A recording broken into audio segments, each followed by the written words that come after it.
Sasa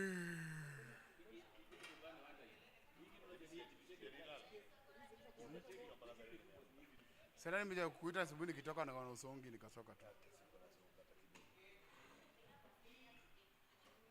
Wasa jana waleta noma kwa hizo rooms.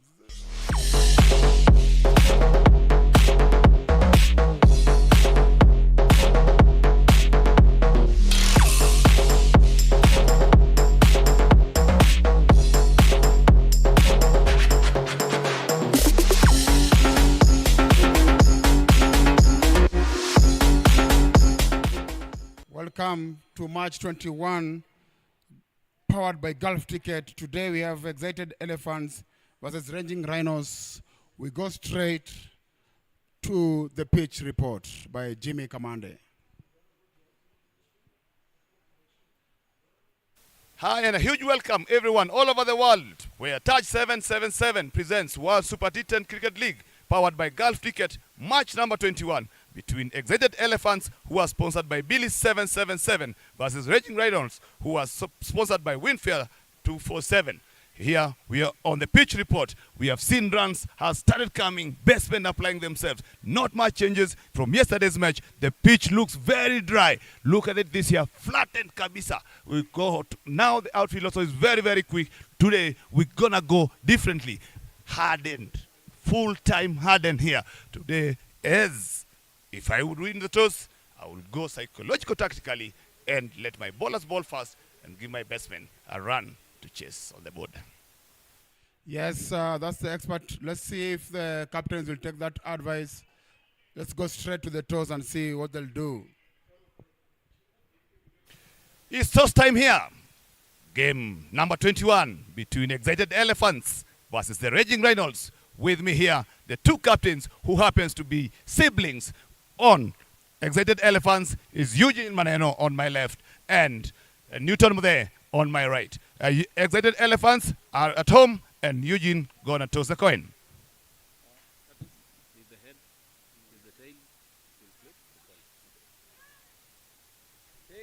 Tails is a call. Heads it is. Eugene, you have won the toss. What are you gonna do? We're gonna bat first. Your team is in good rhythm. Have you seen any changes in your side? Yeah, only one change. Raj is out and then Proit comes in. We've seen you combine your combination. The other game, there was a bit of misunderstanding in between. Today, you're up against, you're looking to finish top four. Anything that you want to do different? No, we just stick to our same game plan. We'll adjust accordingly depending on how the wicket plays. All the very best and go well. Thank you. Newton, what could you have done?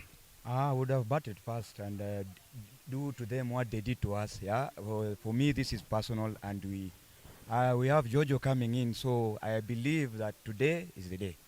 Any changes from your side? We have Jojo, who is a decent bat, so I think we have today we have a pretty decent batting side. All the very best and go well. Thank you. There you have it. It's toss time. Excited Elephants have won the toss and have decided to bat first. Yes, match 21 about to commence. You've had it. Excited Elephants won the toss and opted to bat. They're playing against Raging Rhinos today. This is going to be very exciting to see Raging Rhinos try to win their first game. The teams are Eugene, Abubakar, Barat, Bonaidi, David Mumbo, Evans Mwema, Festus, George, Joseph Odhiambo, Kevin Karaoke, and Rohan Tambe. The Raging Rhinos have got Newton Mudhe, who's the captain, Alan Chinapa, Daniel, Joseph Onyango, Josephat Waina, Justin Okoth, Maxwell Laguerre, Pius Tuta, and Simon Mburu. There is team sheets ready for today's battle. Match number 21, powered by Gulf Ticket. This is an exciting day again for the Touch 777 World Super T10 Cricket League. A match between Excited Elephants, powered by Billy 777, versus Raging Rhinos, powered by Winfair 247.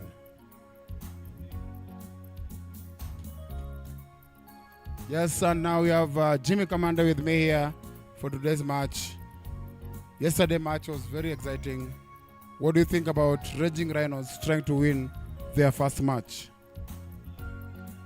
Very good morning, Peter and everyone. As we see the two umpires there, two match officials today, Joseph Somba and Dennis Angara. Third umpire is Charles Kariuki Mwangi. Our TV umpire is Nicholas Uluoch. Yes, yesterday we saw a lot of runs coming in. Today, we expect the same, if not even better. As now, we all know it's a week that decides everything. As you look around, the excited Elephants batsmen have been still attached with the position. Raging Rhinos, who are yet to get off the mark against excited Elephants, who are sitting at number 4 with 8 points. There we go. The Raging Rhinos is on the field. Joseph Onyango,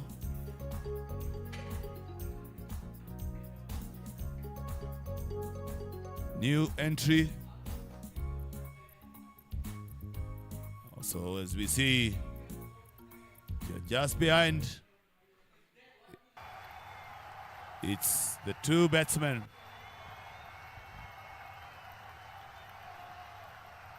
Today, match number 21. Very good weather here, Peter. Yes, we saw some exciting cricket yesterday. Also today, the weather is very good for the game. I keep on saying we want to see Raging Rhinos at least win their first match. They are 6th at the table at the moment. They're playing a bit excited Elephants who are 4th and are trying to pick up and make it to the eliminators. It's going to be exciting. They're fielding fast, the Raging Rhinos. Newton Mudhe has to pick his boys up and make sure they perform their best today to get excited Elephant on the back foot. Very strong team, excited Elephants, starting with the Ron Tambe, who's opening the batting today. They've got very exciting players. Bharat Prohit also right-hand batsman. Very strong batting lineup at the top. We'll see how Alan Kibabi, who is opening the bowling, will tackle these two strong opposition batsmen. Alan Kibabi coming from the pavilion end. Raging Rhinos haven't had this look around. Very good setup there. Players, as they put on field areas, long on, long off, are the ones that Peter was looking for yesterday. But Raging Rhinos, they stick with their own game plan, only having the normal field. Yes, the bad thing is maybe after they hit 1-4, then they'll change it. Then again, as I say, it's too late. I don't see the need of a fine leg for me in a T20 format. Either put deep square leg or throw one mid on to the boundary. They have been different strategies. Raging Reynolds, nothing has worked for them so far. And they need to try and get something, as their sponsor suggests. Get a win fair for 7 points today. Here we go. Alan Kibabi to Tambe. Good movement there. Ball coming in slightly. And Peter, they can't ask for more than that. Yes, they need to bring it up today. They need to turn it on. They need to bring every spirit that they have into this game. It's very important to get the momentum, because after the first win, the momentum always creeps in. So they have to start today. Two good balls from Alan Kibabi to start the inning. Dot ball so far. Reggie Reynolds needs a good start here. That has been one area of concern.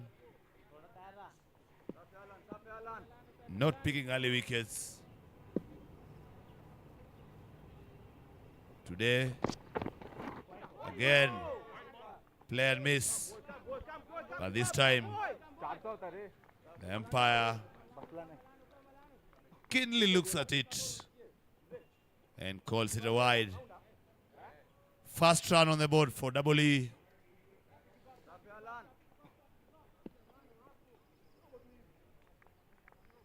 Remember,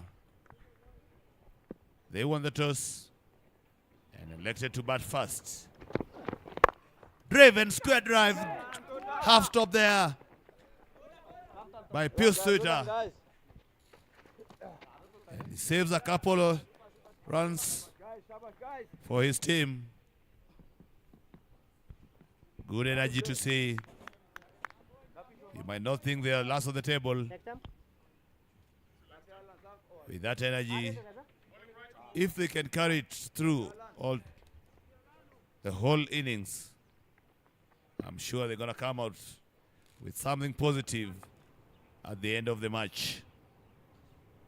Rohan Tambe off the mark. Again, square driven, but this time straight to Pius Twitter, who is operating at cover point, one of the crucial positions that needs awareness, quick fit, anticipation, athleticism, and all have to come in milliseconds. As again, we get to see another white ball called there.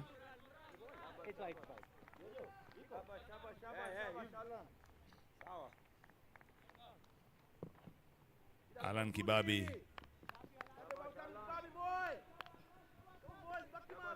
Today charging in.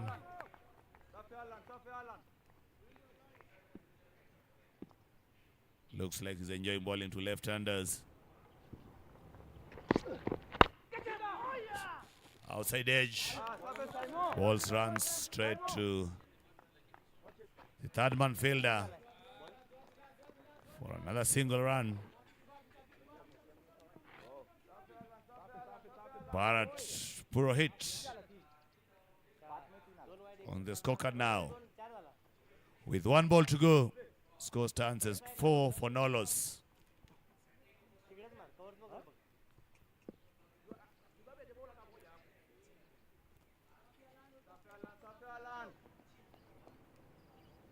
Last ball of the over. Driven straight. He tries to take a single. Well done, guys. Well done, guys. Double fit. Another run as we come to the end of over number 1. Scores 5. A loss of no wickets. Bharat Purohit and Rohan Tambe once opened the batting. Eugene Uthiambo, David Mumbo, and George Kuria, the recognized batsmen to come for the P's, the Double E's. Middle. Sir. Middle. The operation. Leg. Leg stump. Leg stump. Two solid left-hand batsmen there. easy way to operate the field placing. As you see the introduction of Daniel Ogwong. Daniel Ogwong, a bit expensive last match. Today given the new ball. And starts off with a cutter. Rohan Tambe, well beaten.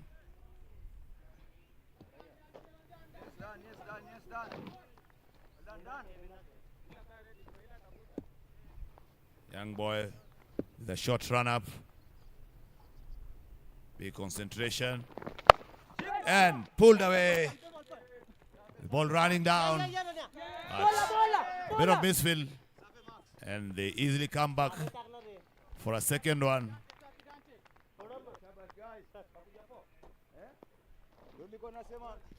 Maxwell Aguirre, the Kisumu boy, feeling it fine leg. A bit lazy there.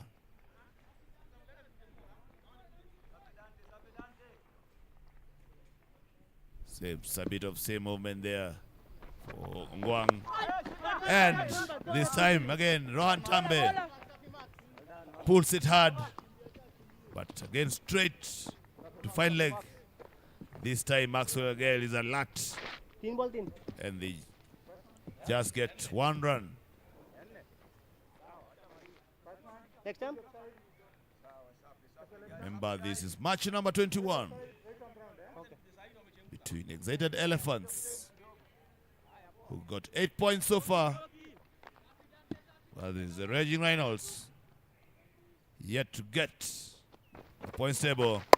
SCC Puro Hilt heading straight up. He gets a gap. And good slide up. The chasing fielders. And again, they get 2 runs.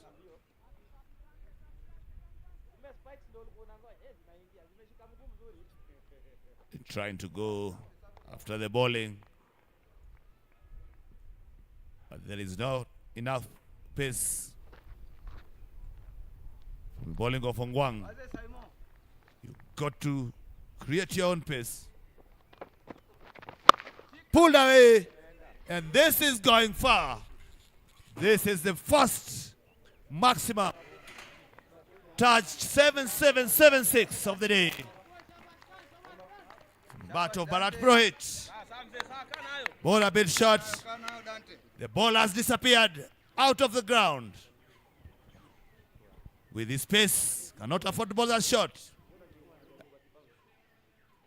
Purohit gets his first touch 7776 of the tournament, of the day, of the innings today. Daniel Ogwong at the end of that 6. But he's a fighter. The boy will come back. But this is what we want to see in a Super T10. 6s, good fielding, bowlers coming back. This is another day of big runs on this wicket. Daniel Ogwong coming back. Yes, told you he's a fighter. Only one run from that one. This boy will be a very good bowler in the future. Jamie is a good fighter. 17 for no after 2 overs. What has impressed me so far in this tournament is the opportunity given to these youngsters. Most of them have never been in such a high-profile tournament. Again, Raging Rhinos, who are sitting on below everyone else, but they've shuffled around, given most of their players an opportunity.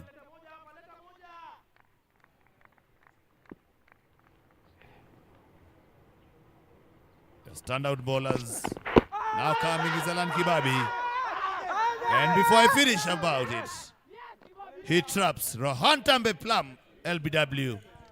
He looks very plumb from here, Peter. He has to go, whether it looks plumb or not. He's given out. Good ball from Alan Kibabi. Just when they were trying to run away from them, he got his man straight on. No way, no other way the umpire could have done, only for the finger to go up. But Jimmy, you know, when he used to bat, we never used to be out. Batsman always never want to be out. Everybody has a job to do. And Danny Sangara, tasked with the game, the big game here, looks at it and decides what he thinks best is to leave that dangerous finger. As we see another left-hander, this time in George Courier. George Courier batted brilliantly last game, batting through the innings. But today, he's up against a charged-up Rhinos, led by Alan Kibabi. Yeah, it's a dangerous ball always to bowl to the left-handers. The ball nipping back, because always they try and cover the ball that runs across them. He tried that with Alan Kibabi. Alan Kibabi had different ideas. The ball nipped back. He could not play it. He was on his bike.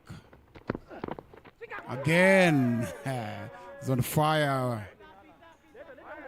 Alan Kibabi after that wicket is on fire. Good wills, good boy. This is what we are talking about, pitcher. There's a lot of cricket coming up. Most of these boys haven't played such a high-profile tournament. And all this because of our sponsors. Alan Kibabi have an opportunity here to capitalize. The start here has already has a wicket in his pocket. Running in. This time he drifts down the leg. Should not be excited by playing excited. It's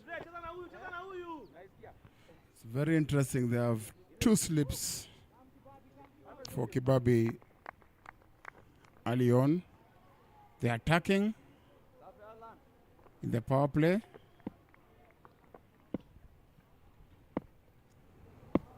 Early wickets here will be a welcome, and seems like he has very good ideas on how George Courier plays.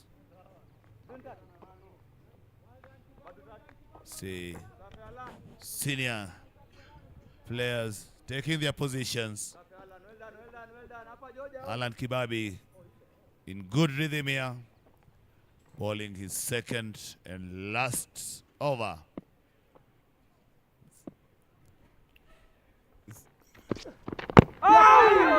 It's good to see Mahina at the slip cordon. You know where you always see him during the league. After his performance with the bats, previous two matches, sure he wants to get close to the action.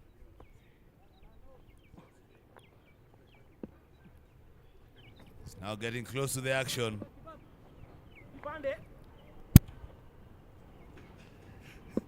Yes. Opportunity for everyone.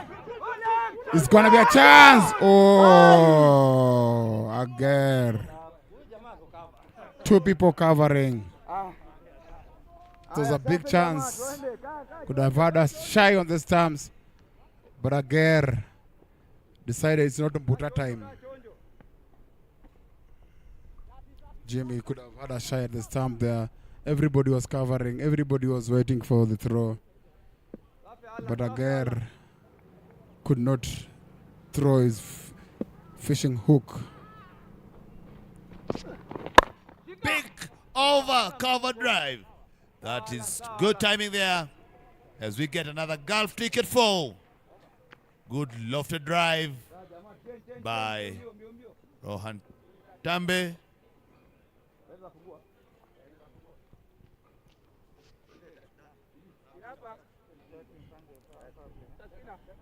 It's a big shot from Rohan Tambe to spoil the party for Alan Kibabi, who was just got a wicket on that over, and was cruising nicely before that run. This brings us to 23 for 1 after 3 overs. Oh, that's the end of the power play overs. They are allowed now to open the field, and they bring in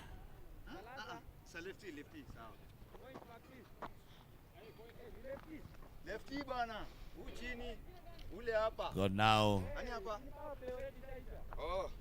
My leg. Joseph Onyango. Yeah. My leg.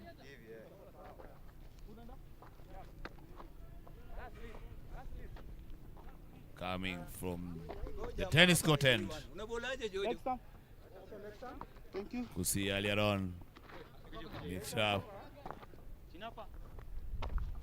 The excited elephants started off with pro hit. Jojo with off spinners. Big turn, big muscle hit. And this again gets Joseph Kuria. Golf ticket 4. George Kuria. Joseph Onyango dropping his shot. Quick turn by George Kuria for a golf ticket 4.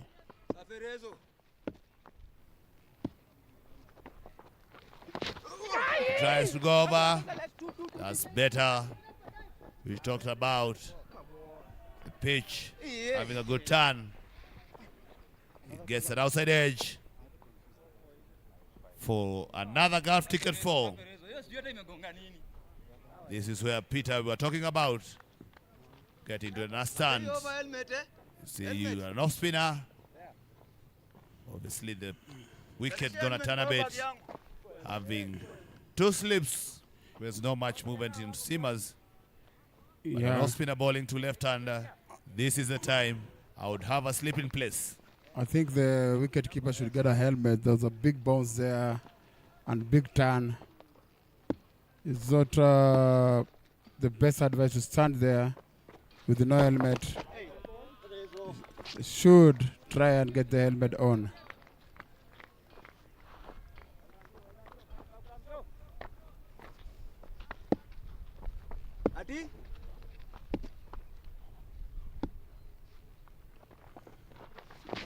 Again, George Kuria missing it out. Peter here, a no spinner. Once you see there is that turn. Yes, it's T10s, but also if you see a chance of getting a wicket, you should capitalize. Yeah, it's a hard ball. There, the 4th over. Played towards backward point. Another single. Rohan Tambe now comes to strike. Peter out adjust. They still have the fielders in top place. But now with Rohan Tambe, who is batting on 9. Long off dog goes down.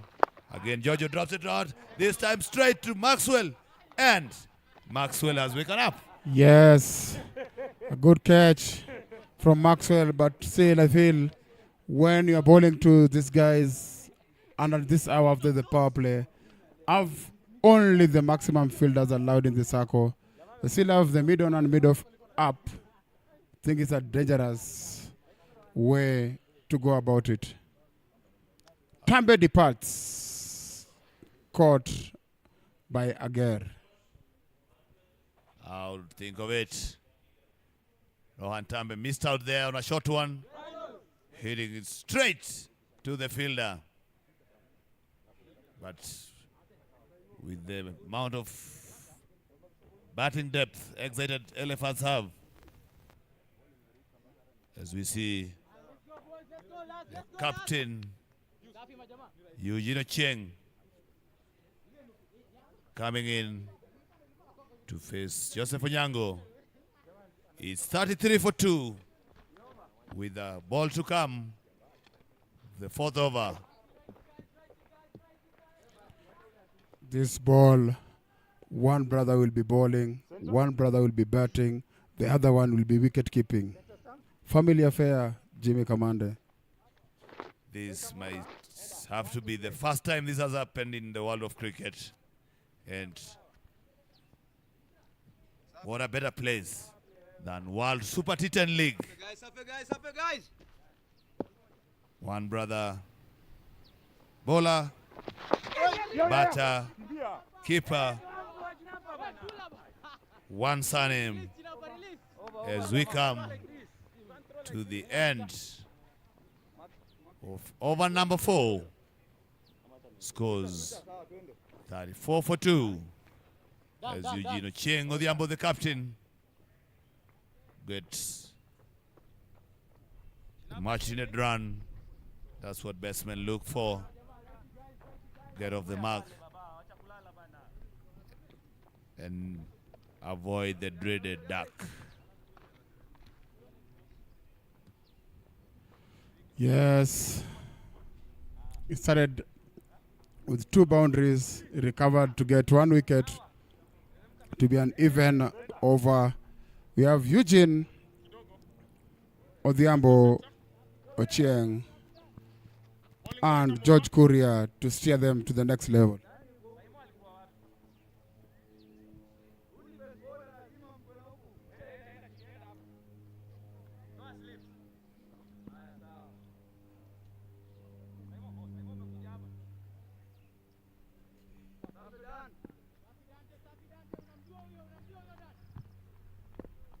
Daniel Ongongwong to Eugene, and Eugene tells him to take your time, young man. This over, my money is on Daniel. Betting is gonna scuttle those stumps, send them tumbling to the ground. Big hitter Eugene drives it straight, but Justin could not get Gaston it. could not bend. They are looking for second one. This is good running.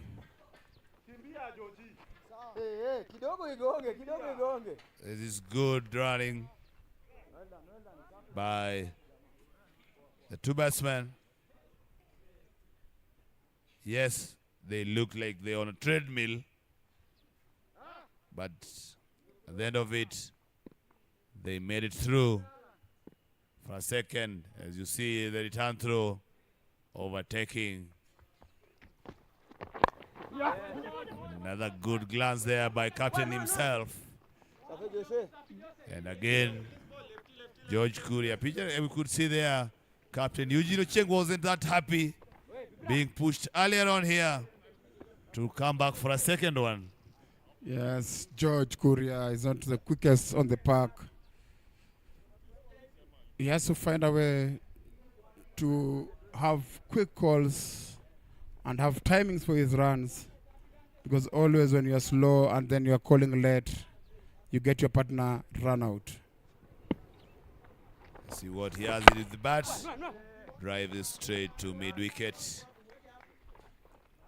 Dot ball from Daniel, the man with the Chinese name. Gong Wong. Bowling very well.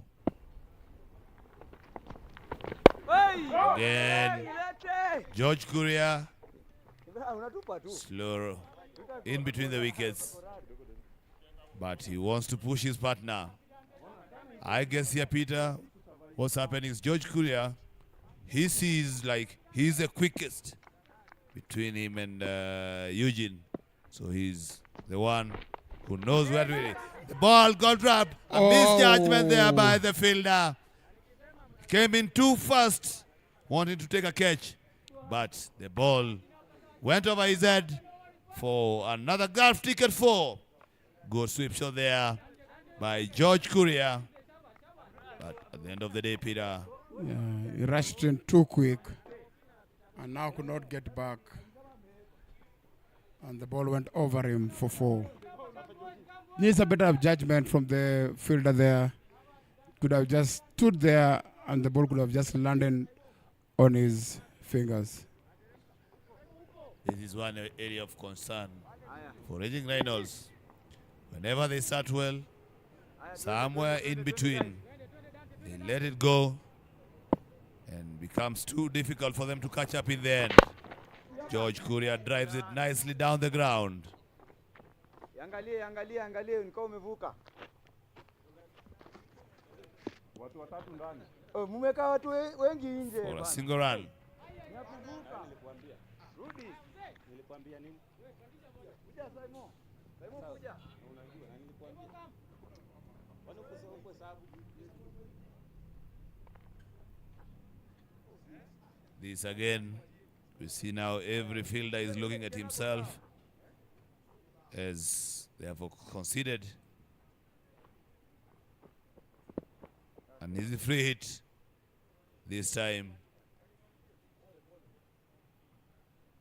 because of field placing. Peter, this is now where experience comes in. Yeah, Most of them have stood where they were standing when right hand was batting. told you the ban is on Daniel. Oh, it's a free hit. No ball. Celebrated early, but timber time for Daniel. For Ayoka. What a ball there from the young fella. Peter, you are right on it. Peter, that one. You are right on it. The ball was unplayable.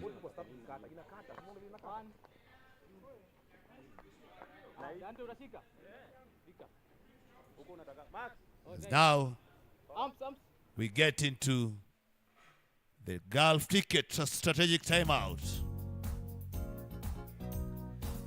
Golf tickets, UAE's most trusted online lottery draw, is powering the World Super T10 League. Golf tickets, sharing a million smiles, is a fully regulated, registered and authorized online lottery draw from the UAE.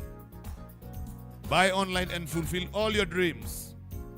Log into golfticket.com now and start winning. Once again, good atmosphere here.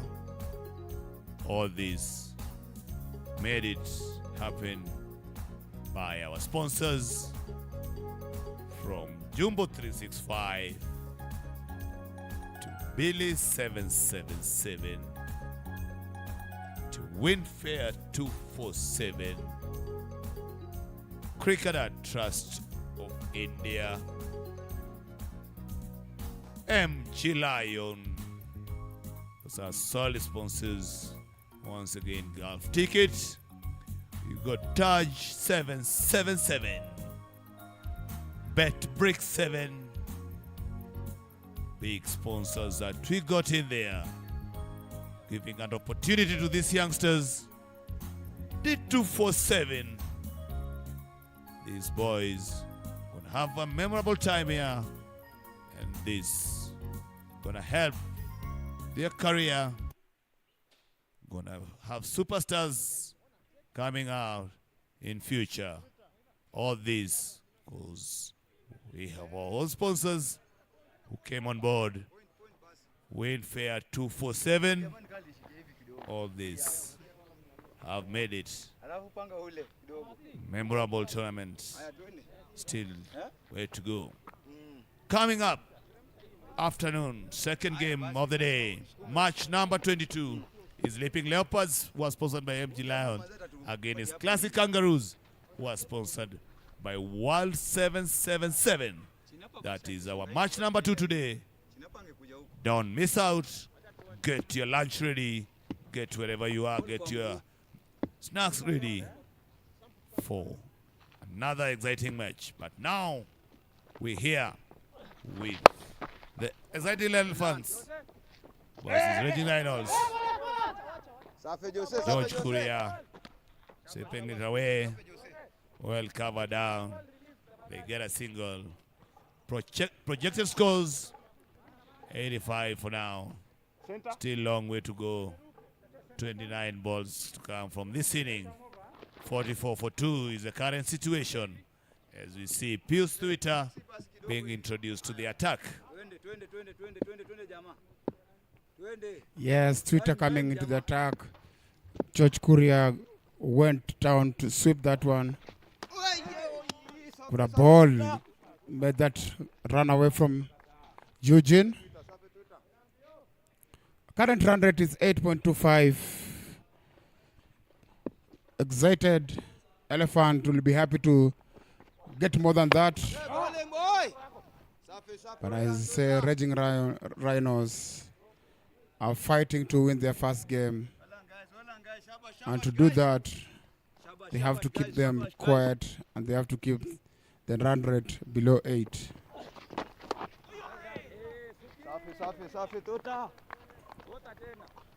Again, Eugene Chieng struggling here against the spinners. We know he's a clean hitter, but Pius Twitter mixing them up. And there again, balls are being wide. As 4 dot balls in a row when bowling to Eugene. Only 1 run conceded. That came from the first ball. And here is the last ball of the over. Eugene goes down to ground, but again, a bit of turn there. He hits it straight to mid-wicket. That's a solid over there by Pius Twitter. Conceding only 1 run. Scores 44 for 2 after 6 overs.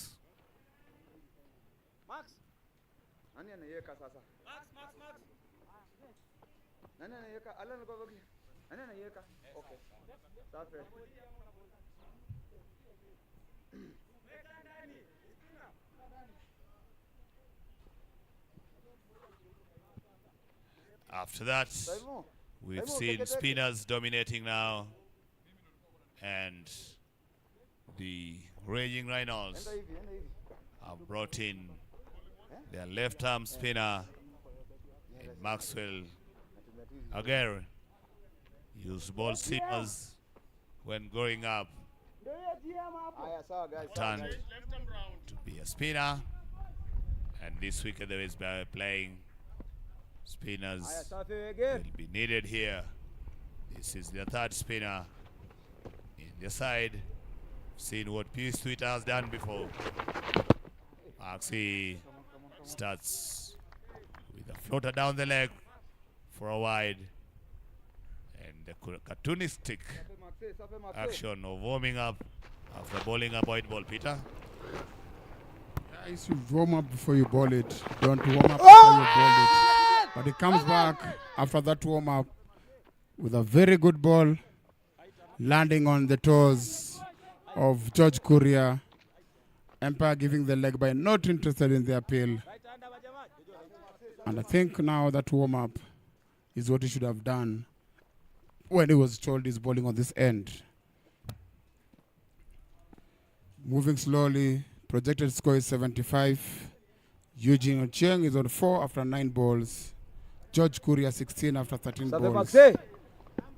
Maxwell Aguirre, left arm orthodox, coming into the attack.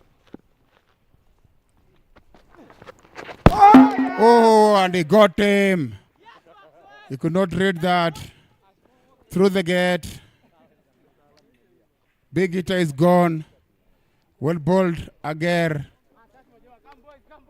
No way you could have read that. Drifted in, and it left him in the last minute. And all he could do is walk back to the pavilion. It's a good ball from Maxwell Aguirre after the warm-up. Eugene Ochieng, he struggled a bit there against spinners. Today wasn't gonna be his day, but all this happens because the bowlers are bowled up very nicely to him.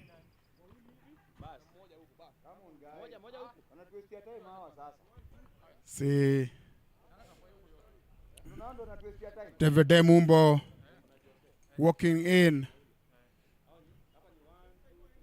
to replace Eugene,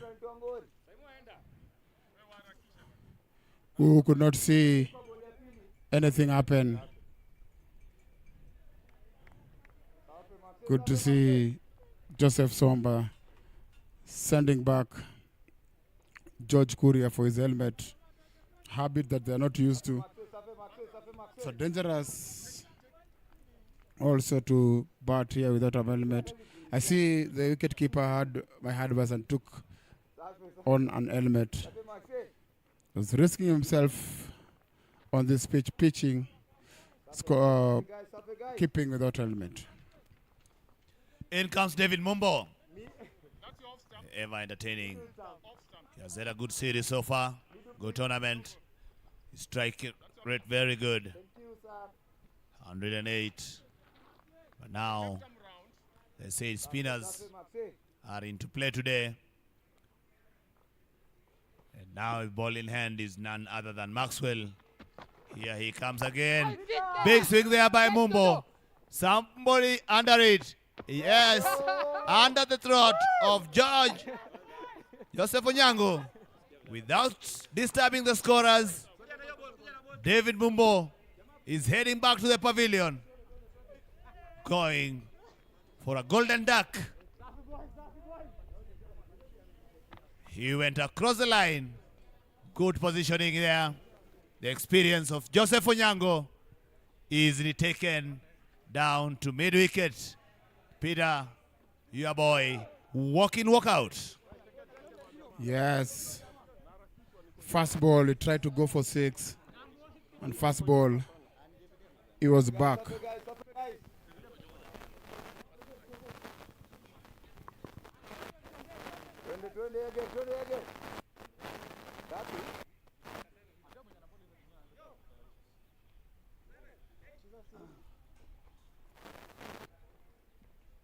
Exciting Elephants. They lose their 4th wicket. And that brings Kevin Karaoke onto the crease with the highest of 8 runs. Maxwell again on a hat-trick. Peter, this is what we're talking about. And he doesn't use the opportunity. Yeah, he's going to warm up again or not? Let's see if he's going to warm up again. No, it's all set.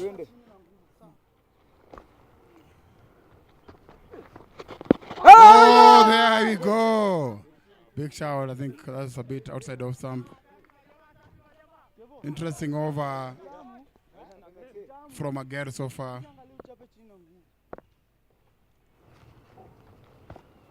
Going down leg.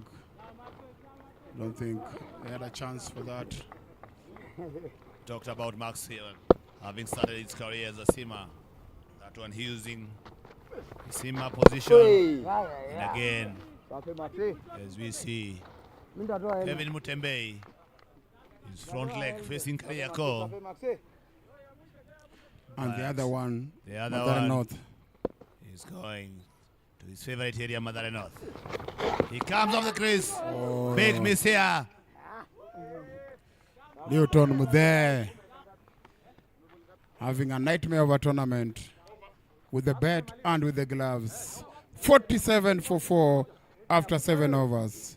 With a great over from Maxwell Aguirre, left arm orthodox, getting 2 wickets in that over. It's number 4 versus number last. Raging Rhinos. As you look at them, they are not on a single win. But excited Elephants will need this win today to consolidate their position in top 4. Currently, they're on 47 for 4. Again, we see Joseph Onyango coming back to bowl his second over after taking an easy catch there to dismiss David Mbumbo for a golden duck. Here we come again. Again is the lefty. He drives it down. Maxwell again today in every corner of this game. Ball driven straight to him at covers.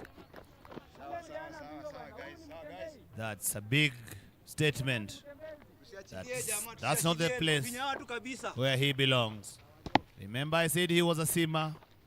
Peter Ongondo used to be a seamer. I never saw you somewhere around covers point or that area. And Maxwell again. There he finds himself controlling the cover region. And all that has happened, we can say he has given a few runs by Misfield. He missed a chance with the bat. And there again it goes to him. One area that he is not missing out is his catching. We used to always tell the bowlers, your job is to catch the ball. And he is doing that job perfectly. Yes, but remember these days, Maxwell Aguirre is a slow left-arm orthodox and not a seamer. Good catch again. Made easy by Maxwell Aguirre. Jojo gets his second wicket. I think both look like they got wickets from very loose balls. Looks like most of us, as you all know, nobody practices to hit full tosses. Christopher Ochondo used to say that's a donkey drop, and you manage to hit it to somebody's hand. George Kuria dismissed for 18. And now, Festus Egesa finds himself with the bat.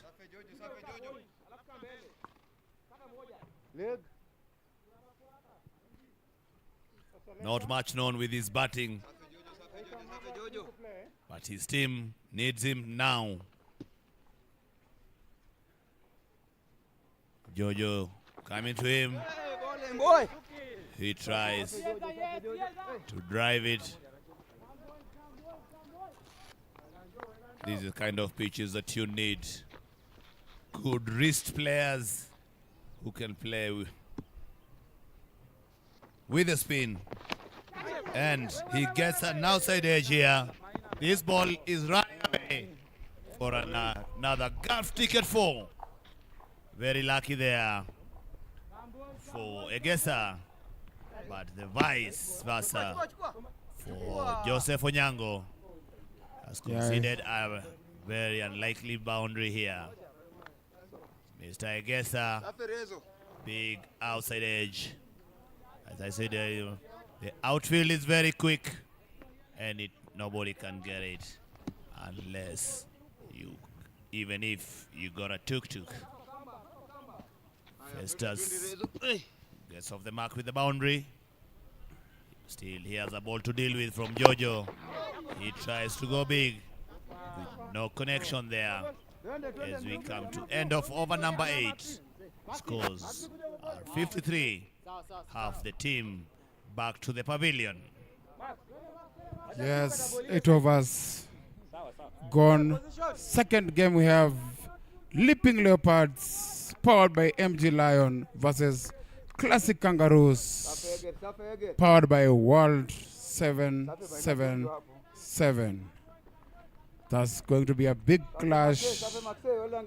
We have seen Leaping Leopards improving day by day, and they're going to give Classic Kangaroos a run for their money. Maxwell to go. Kevin Mutembe, even with his new shoes, he's still not connecting. He needs to work on it. Time the ball better. Maybe he got stuck on the crease because of the new shoes. But now he tries to charge again. Still not connecting. He's gonna change his tactics. He's played 5 balls. Still on 0. What's gonna happen now? Now he starts it straight. What a way to start off with your innings, Peter. That's control. Good balance. For that we get Dutch 7776 from the bat of none other than Kevin Mutembei, who has new kit today.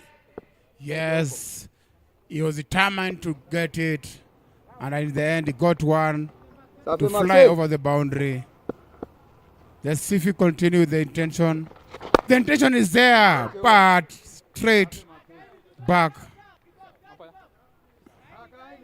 to Aguirre, and is out. The Empire to duck, but Aguirre took it very easy, caught and bowled by Maxwell Aguirre. His third wicket is on fire, Maxwell. I've got no words there, Peter. Looked like it was hit very hard, but how coolly did Aguirre take that? Watch that. How cool is Aguirre here? The Empire going down, ducking, but Aguirre is not even moving. His third catch of the match so far. The umpire is swimming around, down the ground. He listened to the sound of the bat. But Maxwell now, cool, calm and collected. Easy catch for him. His third of the day. He's on fire today. Again, a lemon card there. He's bowling well. Peter, now, I agree with what you are saying. Maxwell doesn't like bending. His hands are very safe. So anything he likes. If the ball gets to him, he will catch easily. See, Pius Twitter is fielding there, giving an extra run as we come to end of over number 9. 62 for 6 is double ease. Good spell there by Maxwell. 3 for 11. See the scorecard there. George Courier with 18, the top scorer, but already in the pavilion. Bowling figures there. Very impressive. It's Maxwell again. 3 wickets for only 11 runs, and also contributing in the field. Fielding has been where he has had mixed results. Catches he has taken 100%. Stopping the ball on the ground has done none. Yes, again we see Pius Twitter. Last over of the innings. Good chance here for the Raging Rhinos to finish on strong. Good comeback. Again, big swing. Ball in there. Again is Maxwell again. Number 4. Number 4. Fourth catch for Maxwell again. They know where to put him. He has 3 wickets. Now he has 4 catches. This might turn out to be his day. Yes, he said when it's rolling on the ground, he struggles to get it. In the air, the hands of Maxwell Aguirre are safe. And Pius Twitter gets his wicket. Big recovery from the Raging Rhinos. There you see again. Batsman taking his time. Maybe he thought he's not gonna bat. Pius Twitter. 1 for 1. The addition of Joseph Onyango to this team. He's missing out. Work commitment. But today, they look a different side. Put the excited elephants on the back foot now. 60 for 7, last over of the game. Punch down the ground. They'll try to look for 2. Festus Egesa gets on strike. Yet, you see, look at him. A big hitting all-rounder. No time to stick around. Half the over gone. I'm talking about the last over here. And big swing again. Over backward point. It is going to roll it down. No. They just come back for a second. 2 runs there for Festus Segesa. Escos moves on to 65 for the loss of 7 wickets. Yes, big recovery from Ranging Rhinos. It looked like they were going over 100, but the bowlers have put this back one up to a manageable score. Festus again, try to hit that one hard. It's a mix-up. It's got to rush. It's got to rush. Oh, it's gone. Bad mix-up. The calling was poor, Jimmy, from both Festus and Abubakar. And one had to go. Here, I'll put it down to Festus running himself out. He hit the ball too long on.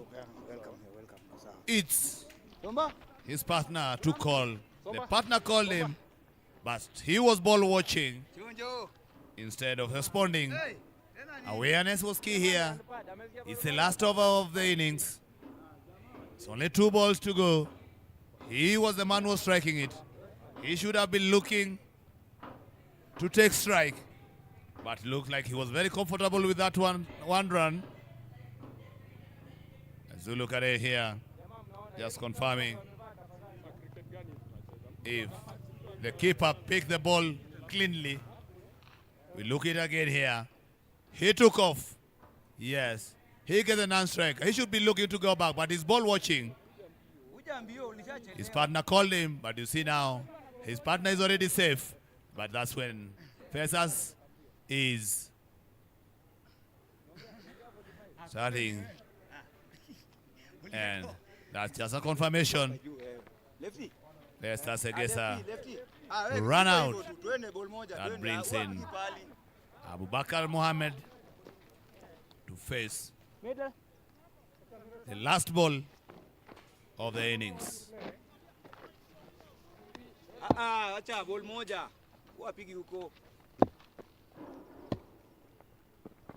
Go again, Abubakar. Big turn there from Pius Witab. Good comeback from the Raging Rhinos as we come end of the first innings. Excited Elephants, the end on 66 for the loss of 8 wickets. Raging Rhinos will be needing 67 runs in their allotted 10 overs, and this gonna happen it out. They need a big win here. They need it not tomorrow, not this afternoon.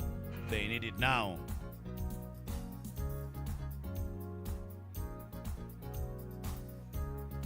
Look at scorecard there.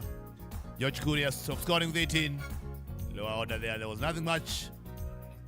But it's good to see Raging Red bowlers all the way from their spinners. Bowled brilliantly.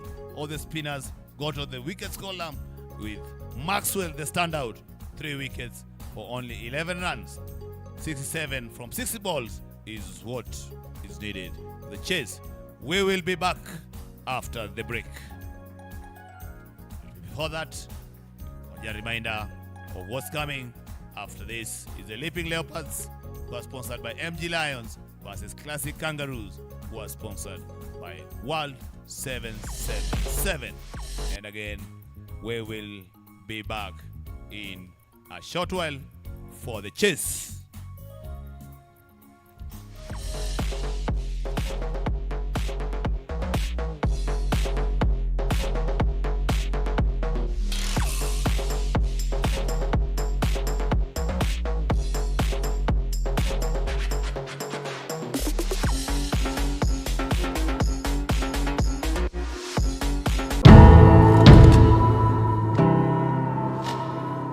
If these lands could speak, what would they say? They would say, welcome. Kia ora. Kia ora. They would invite you in to share this extraordinary part of the world.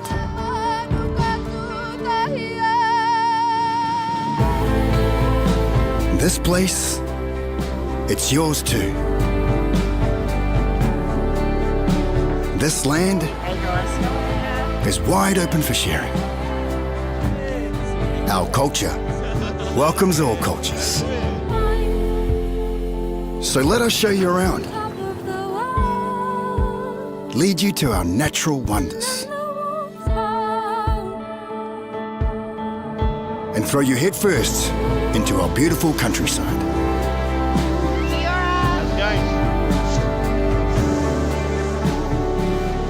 Because what you'll find down here, what you'll hear within our mountains, our lakes, and our people, what you'll discover on your journey throughout this precious land is that you're welcome here. Make yourself at home.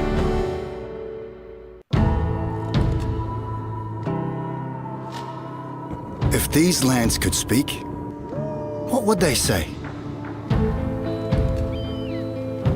They would say, welcome.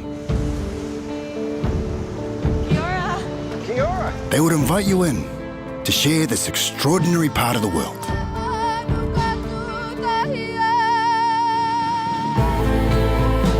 This place, it's yours too.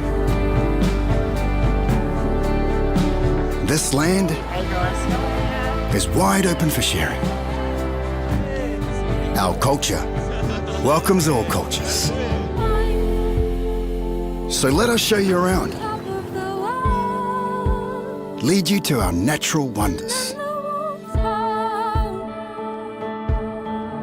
And throw you head first into our beautiful countryside.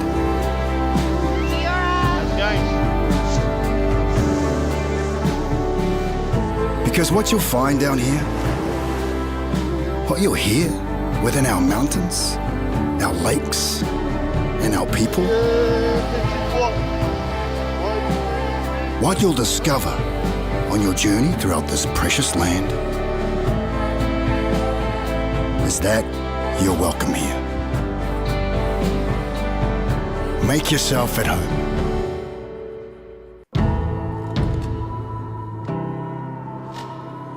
If these lands could speak, what would they say? They would say, welcome. They would invite you in to share this extraordinary part of the world.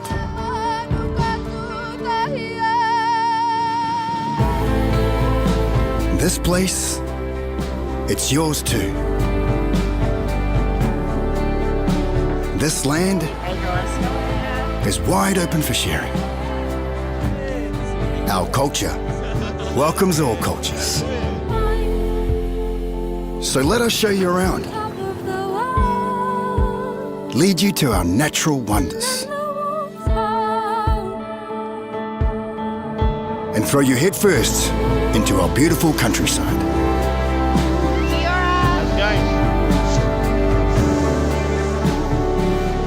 Because what you'll find down here, what you'll hear within our mountains, our lakes, and our people, what you'll discover on your journey throughout this precious land is that you're welcome here.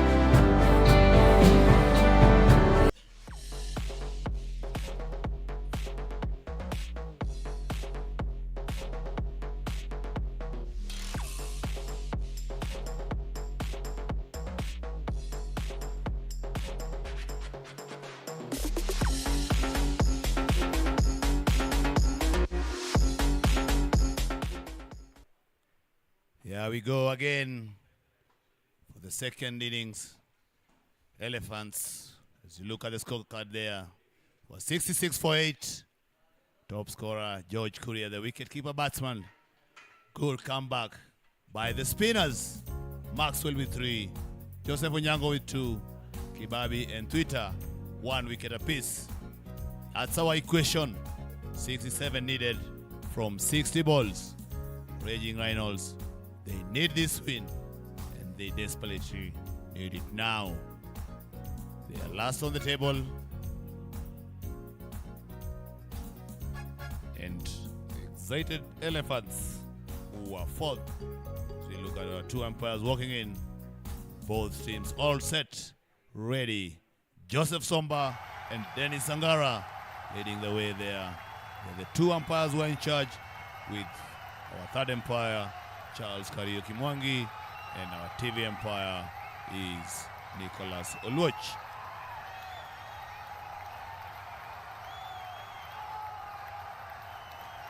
Excited Elephants started very well, comfortably. They were looking to go over 90 to 100 mark. That was the projected scores. And halfway their innings, but good comeback by the Raging Rhinos. This is Taj 777 World Super T10 Cricket League, powered by Gulf Tickets. Yes, we are on match number 21. Been exciting mathematically here. Raging Rhinos will need to win this game with a big margin as we are coming the business end. Excited Elephants done it before. They are done well with the ball. Are they gonna restrict these boys? As we see Joseph Onyango playing his first game of the tournament, having been away due to work commitment, in company of none other than Newton Mude, who today has decided he's gonna take the game on from the word go. Previously he has betting at any other position, trying to be the finisher. It hasn't worked. Back to the attack. To open the bowling is David Mumbo. Yes, we missed him in the other game. He's back. He's the opening bowler. He's performed well so far in this tournament.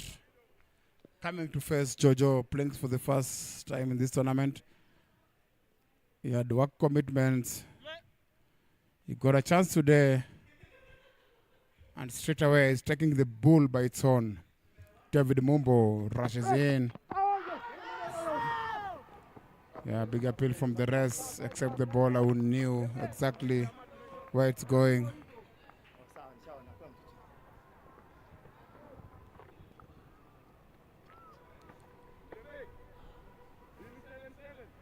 The required run rate is 6.81 per over. Equation is that simple. 67 from 59 balls. David Mumbo starting the nice full one. And again it comes full. Straight to covers.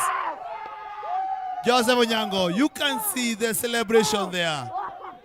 These boys, they know how to celebrate their wickets. They are so happy getting a wicket on the second ball. Look at them there. Their gunshot celebration. Peter, here they go. Yeah. Down they go. David Mumbo getting Jojo out early. Oh, he didn't connect that. Miscued it. Two covers. Long walk back to the pavilion. One area that you can never put these boys down. I'm talking about the excited Elephants. Is how they celebrate their wicket. Everyone happy. Team cohesion looks very good there. Look at it, Peter. Everyone wants to get involved.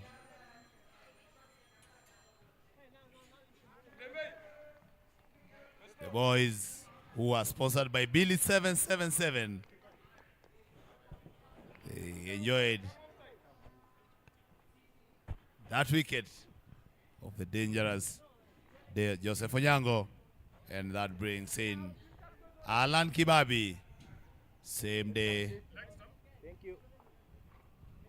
that he opened the bowling, I'm not sure he had enough time to put his feet up. So you look at the celebration once again. Gunshot celebration All down. And up they are now.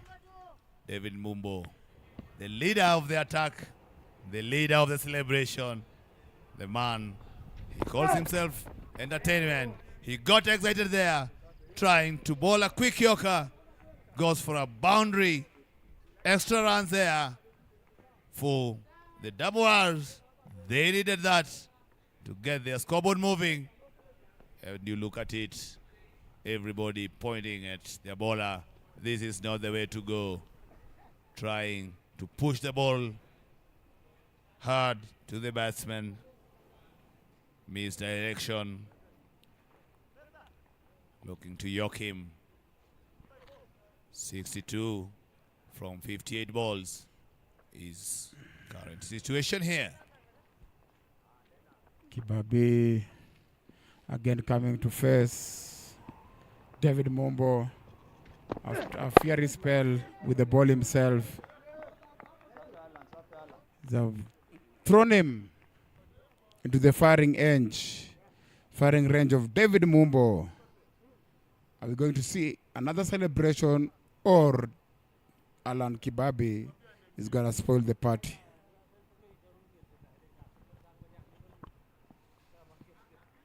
Comes the last ball of the over.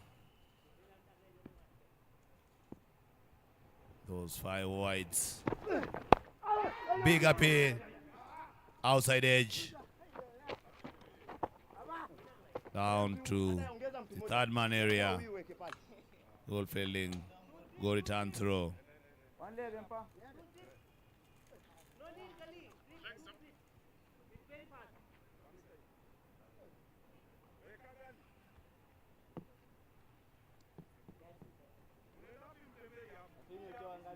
inatoka.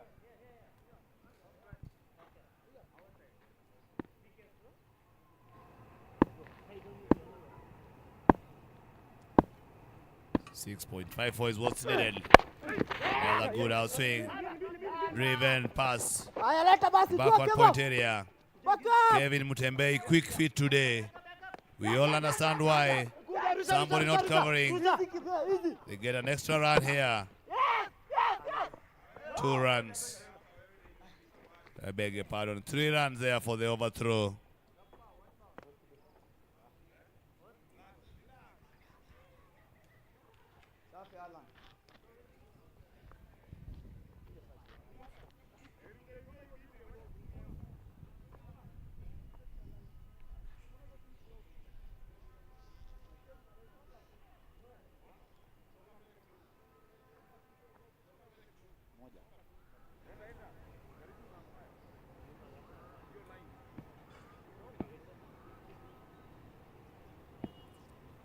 David Mumbo, not yet done with his over yet. Another big appeal. But then Padit coming for a second one. This is good running here, Peter. Yes, very good running there. Kibabi pushing the captain there to make quick runs. 11 for 1 after the first over. They require 56 runs from 54 balls. Still to come, the dangerous Joseph Minor and Pius Twitter have shown that he can bat. David Mumbo, though he picked a wicket, but conceded 11 runs. It's 56 that's needed now. He had a good first over, though they lost the first wicket. As we see now, new bowler to open the bowling from the tennis court end is none other than Bharat Purohit. We haven't seen him bowling the tournament so far. Bowling his left arm spinners. Maybe this attack they are using. And we have to wait and see what happened there. We saw a bit of turn when excited elephants were batting. Maxwell, Joseph Onyango and Pius Twitter extracting bounce and turn. What's going to happen here? Again, we see same trend continues. The train is there, but this time the excited elephants got a sleep in place. Sawa. This is good placement by the excited elephants. Raging Rhinos. He comes on top of it. Gets another lemon cut here. Is it gonna run down? Slow down at the end there. They get 2 runs. And Newton Mude. He hasn't had the best of the tournament, but we all know his quality with the bat. He needs some runs himself. Sometimes. And nobody's gonna make it easy for him. There is no pity. Peter, as you always say, when we're on the field of play, there is no friendship. It's business. And he goes for it. Top edges, gets an outside edge. And Newton Mude continues his run of small scores. His tournament is not going anywhere so far. He needs to find a way as he gets out again here without much to talk about. This time, well beaten by the piece, by the turn, by the bounce, to be easily caught at backward point for only as their captain. He is out again. Low scores of Newton Mude, caught by David Mumbo for only 5 runs, having faced 6 balls. But looking at it, Peter, he didn't have much connection, as we see Justin Okoth joining the crease. Another one that is desperate for runs. Peter, Yes. any smart idea of what you should think that Justin Okoth, how do you think he should handle the situation now? The funny thing with the T10, you don't have time to settle in. You have 60 balls. So you have to have a strong mind walking in and have a plan. Already you see the ball is turning. You have to plan and know how you'll tackle the turn before you face the ball, because you don't have time to stick around to see what is happening. You have to start from the first ball, and they did all the way to the boundary. He spotted the weakness and he spotted where the fielders are. And as I told you, you have to plan before you execute. That's a touch. That's a golf ticket for Justin Okoth. Good way to start the innings for Justin. He knows there's nothing to lose here. He has struggled all through. That was clean like a whistle. Over mid-on fielder Justin Okoth gets his first golf ticket 4 of the tournament to move the equation to 50, needed from 48 balls. As we look again, Rohan Tambe, this time coming from the pavilion end. It's 50 runs needed in 48 balls. As we are saying, Peter, there is no time to settle up here. You're gonna take the game on. You're gonna be aggressive. You're gonna back your ability. You don't need to sit back and save for the future. It's now again, big appeal here. Cool, calm, Dennis Angara tops up. And says, not out, young man. Shouting his voice hoarse. Empire feeling is too high and turn that down. Sleep added.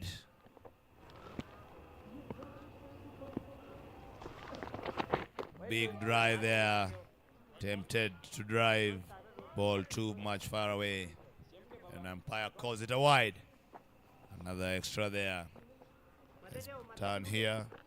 Need to straighten up a bit. Make the batsman.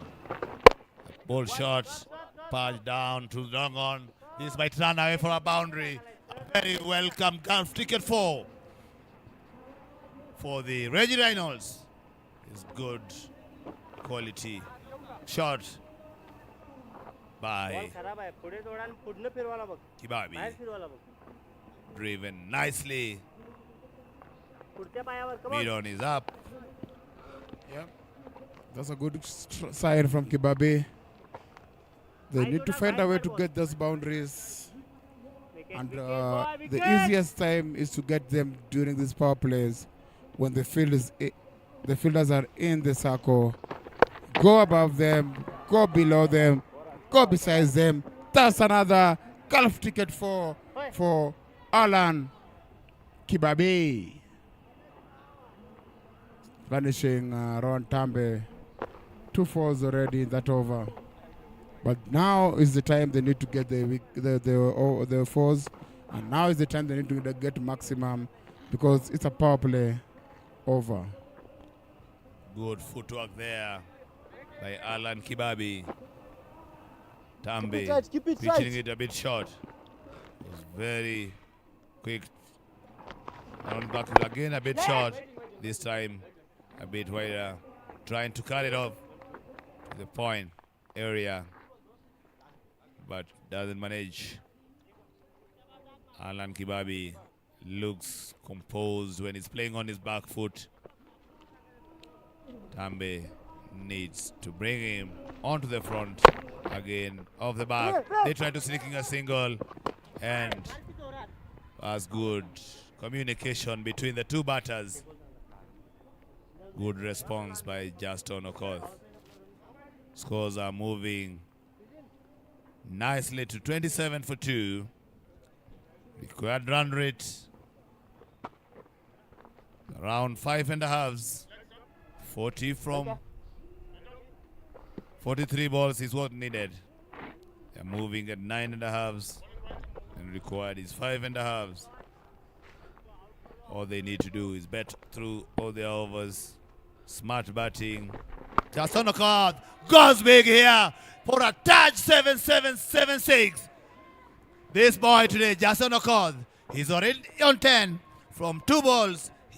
We have seen a golf ticket 4 from his bat. And now it's a touch 7-7-7-6. This Peter today, he's moving his feet, he's picking the ball early, and you can see it's all the way to the trees there. Clean hitting there by the strong man out of the ground. We come and see it again.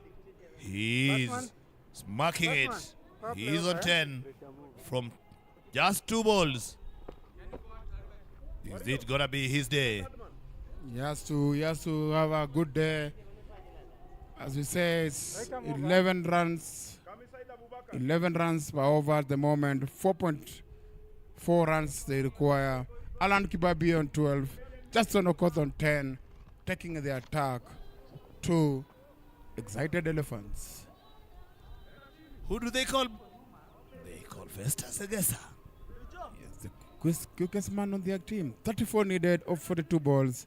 And you call Festus Agesa, the Ghostbuster. Festus Agesa, who bowls straight, full. To start off with another good delivery on the mark from the word go. The other day, we saw his express pace. Most of his dismissals have been getting batsmen out bowled. Today, he has a company there. He's dealing with Alan Kibabi, who's betting on 12 from 9. And Justin Okoth, who is on 10 from 2 balls. Well driven. Better than misfield. Alan Kibabi wants 1. But Justin Okoth says, don't be under pressure. It's just 34 runs that are needed. Still have enough balls. If you play yourself here, you're going to win this game easily. We know they don't have the strongest of mid-loader batting. They have pushed all their top batsmen on top, which is I feel is a good move to take the game on. And again, Alan Kibabi drives it down. This time through long on. And that will bring the man who has decided It's either today or never. Justin Okoth, who is batting on 10 from 2 balls. Yes, he's doing it today. Justin Okoth, 10 of 2 balls. Facing the Ghostbuster, Festus. Egesa running in. Oh, a bit of an in-swing into him to slow him down. Egesa Goodwills running in with energy, trying to stop Alan Kibabi and Justin Okoth and the entire Ranging Rhinos from getting any closer to the elephant. Big swing and miss there. I enjoy his follow through. It's like he's floating after releasing the ball. He's come back nicely. Conceded only 2 runs. He is the attacking seamer. Seen their spinners going for runs. He has come to try and control the runs. And if success in between for a wicket, here comes the last ball, again giving trouble to the batsman who was lucky there to get an edge as we come to the end of over number 4. Scores are 35 for the loss of 2 wickets. 32 in 36 balls. Table there. It's number 4 versus number 6. 32 from 36 balls is what the Raging Rhinos are looking for. 2 batsmen there. Alan Kibabi batting on 13. Justin Okoth. Both striking it well. Alan striking 100. And now the danger man, Justin Okoth, a senior batter.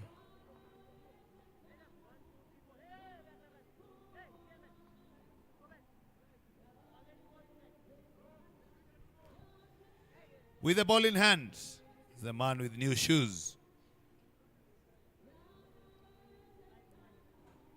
Kevin Kariuki Mtembei to ball his medium pace. Not the tallest of the fellows. He's more of a skidder. And now he's coming on. And again, Justin Okoth lifts it. And they come back for a second run. Good backing up there by Tambe. 2 runs to start the over. Justin Okoth have decided anything on my area, I'm gonna go through with it without fear of failure, as can get worse than it is for their team. And I'm here talking about the Raging Rhinos, who are bottom of the table, having not won even a single match. He goes for a cut shot, but the ball was not that shot. We talked about Kevin Mutembei. He's not the kind of bowlers who extracts bounds. He's more of a skidder. You're gonna try and not play cross-batted shots. But today, you can see the way Kevin is walking back to his pavilion, to his run-up. I'm sorry. And he comes. Again, we can see the energy level he's showing on his own bowling. He's rushing to the ball. He's rushing the batsman.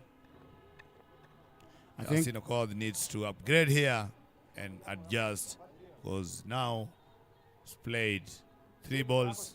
He should know what is coming from Kevin Kariuki Mtembei. I think also the Ranging Rhinos should keep the score tickling. They need to keep going. They are above a runner ball, but they need to keep it down. They need to try and get it closer. Oh, it's gone. It's got no chance to do that. No chance to do that. Because just on a court, given LBW, he needs to walk. He needs to go.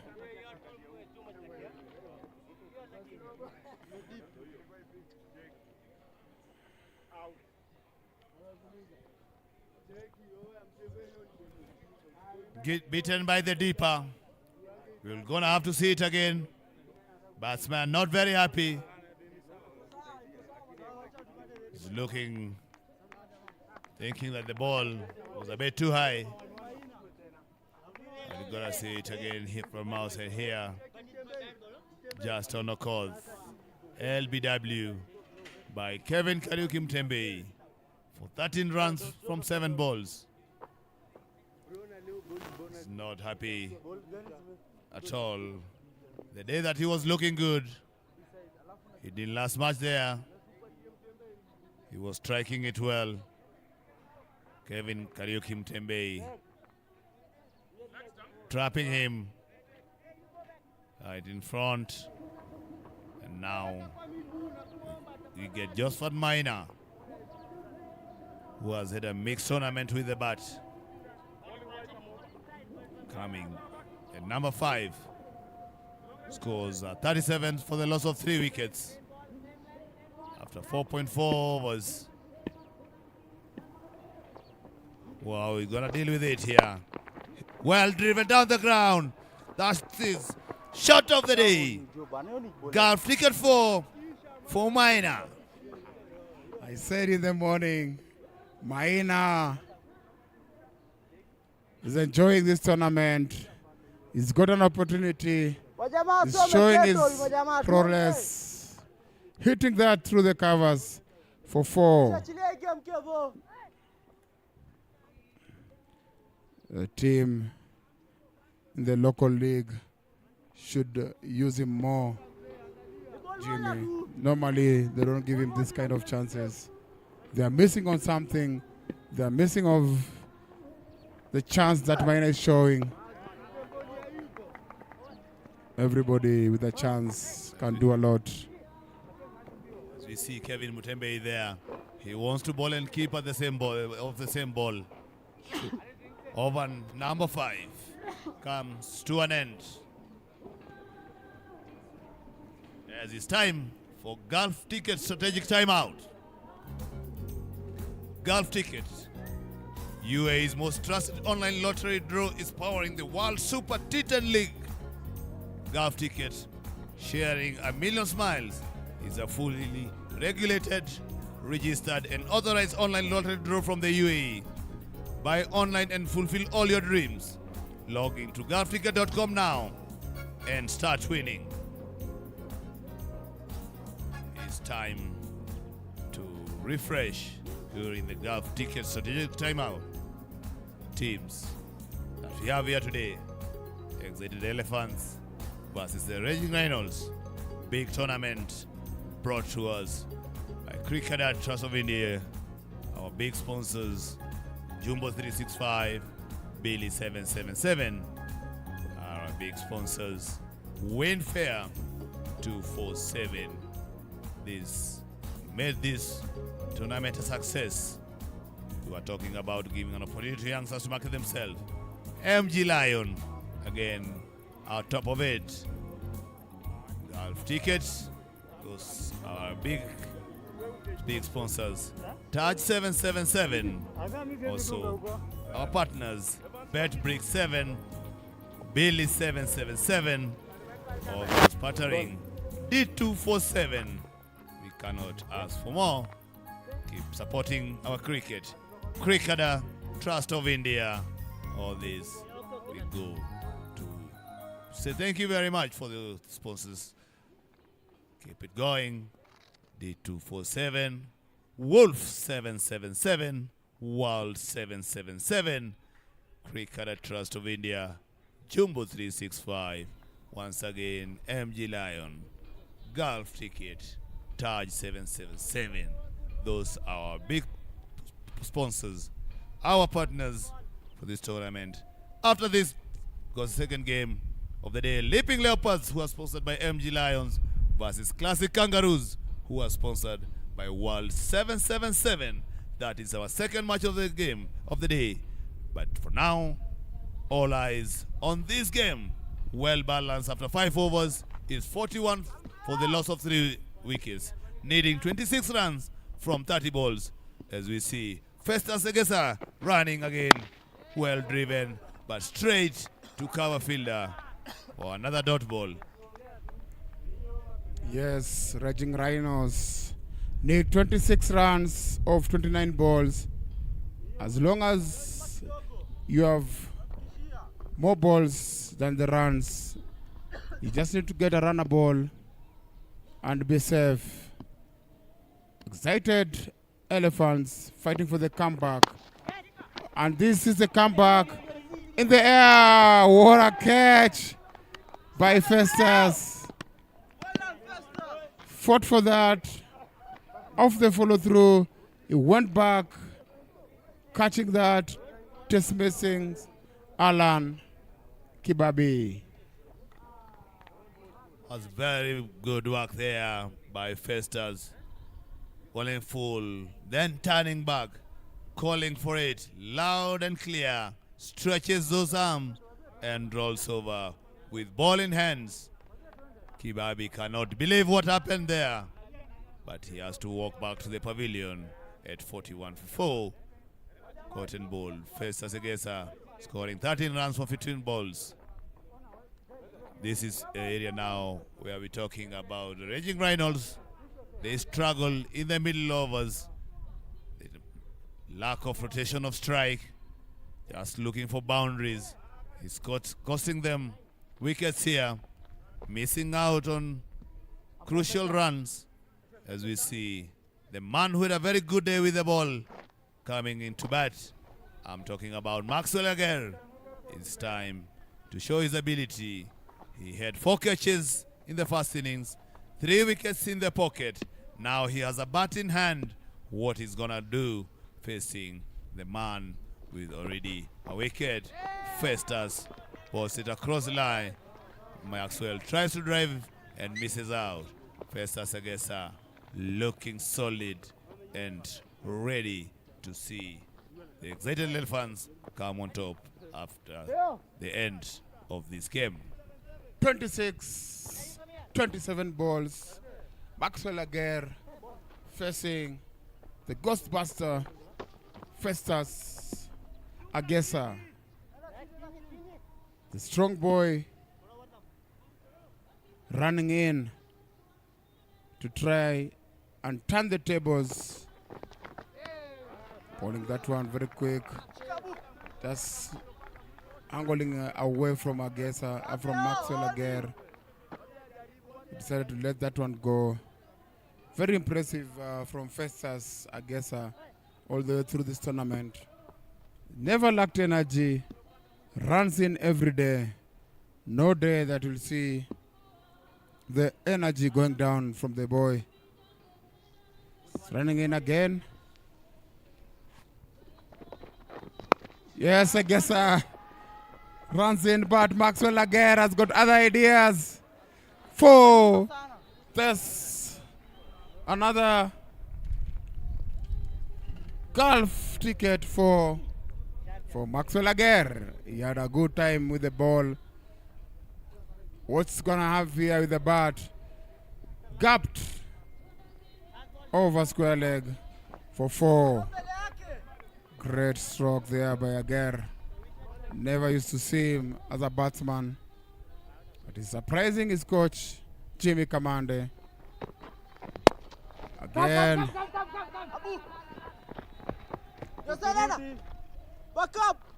Maxwell Aguirre there, looking in control, having hit a boundary, getting a golf ticket 4. Next ball, he leans on it like Rishan Pant and gets to the other end, knowing it was the last ball of the over. 46 for 4 is the situation here after 6 overs. They need 21 from the remaining 24 balls.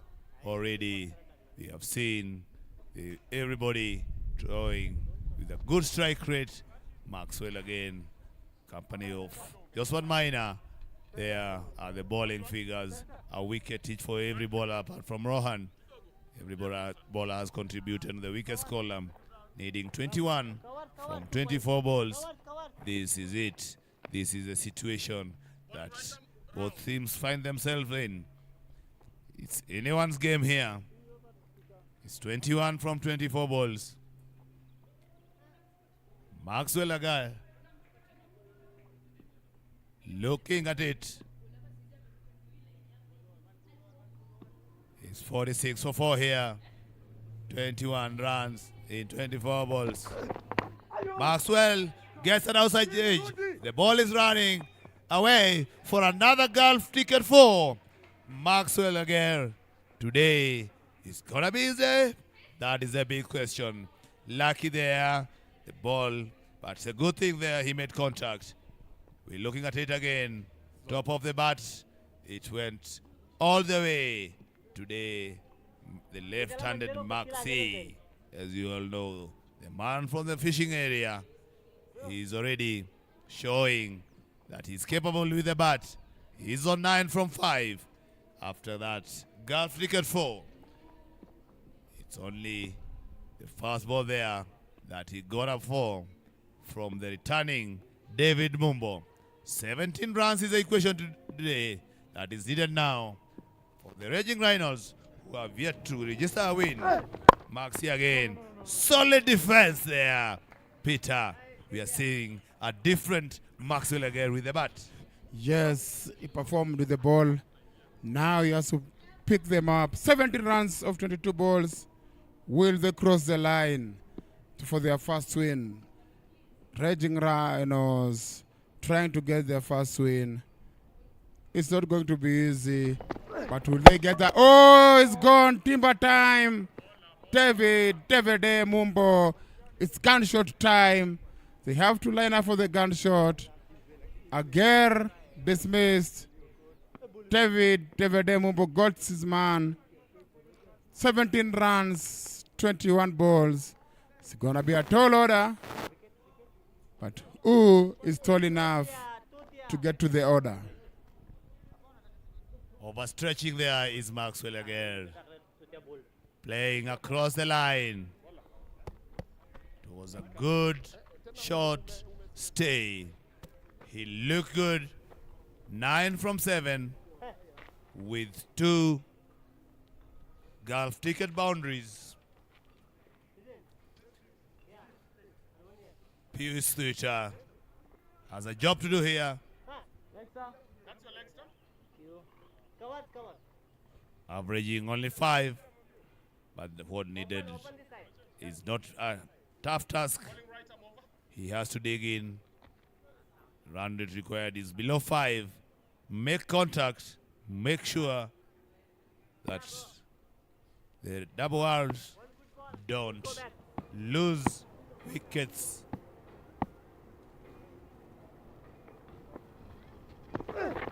Yes. A well-glanced shot down to the fine leg for another single.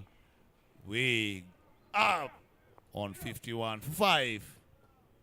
Josephat Maina, Peter's favorite batter here for the Raging Rhinos. Yeah, 16 needed. When you still have Josephat Maina, you're safe. Unless David Mumbo removes his gunshot and get Maina back to the pavilion. Question is 16 runs of 20 balls for Raging Rhinos to get their first win of the tournament. Oh, what a ball. It's a good ball there by David Mumbo. Maina not bothered. Bit of a fumble by the keeper. They sneak in a bye. That run at the end of the game, we're gonna know which side it falls. Will it cost the excited elephants or the Raging Rhinos? are not gonna capitalize on it. Fires Twitter on strike. A miss hit there. The ball drops in between the two fielders. In between the captain and Festus, as the scores now moves to 53 for the loss of 5 wickets. Pius Twitter playing a Dumbolo shot there. Getting a leading edge, but very lucky. The ball drops in between Captain Eugene and Festus. 53 for 5 is what we have. Pius Twitter barring on 2 bowlers. Apart from Rohan Tambe, who was a bit expensive, the rest have a controlled stats. 14 from 18 is what is currently needed. And below 5 and over. And as we see now, Bharat Purohit coming back to the attack, having conceded only 6 runs in his first over. This over, Peter, it's the number 8 to start.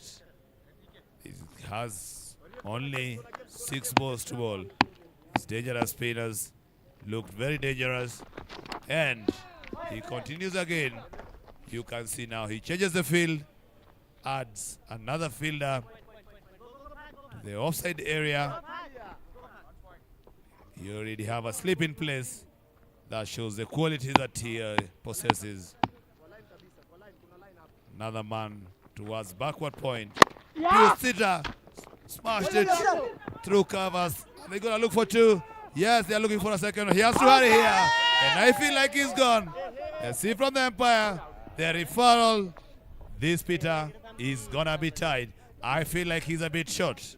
Yeah, I think if you had to run 2, you just turn and run. They hesitated there. The second you hesitate when you're turning back, that second is enough to get you out by an inch. The goal just went straight in and went for 2. But you see when they reached when they finished this first run, they hesitated before they started the second one, and their hesitation and the jogging made them easy to be run out. From here, it looks like he's gone. Yes, Easy job. Yes, he's gone. He's gone by a mile. He's gone by a mile.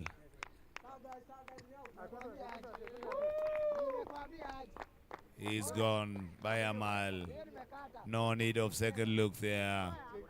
Pius Twitter. Only when it was looking good. Raging Rhinos. Lose another one. This is the same script they're reading. Last time they were also in a good position to carry the game home. Again today, look good, but not good enough. But yet the game is not yet done. But they are digging their own hole here. Losing wickets when the required rate is just below the balls needed. Peter again, as we look at it, slow turn, late call for a second return, watching the ball instead of watching a partner.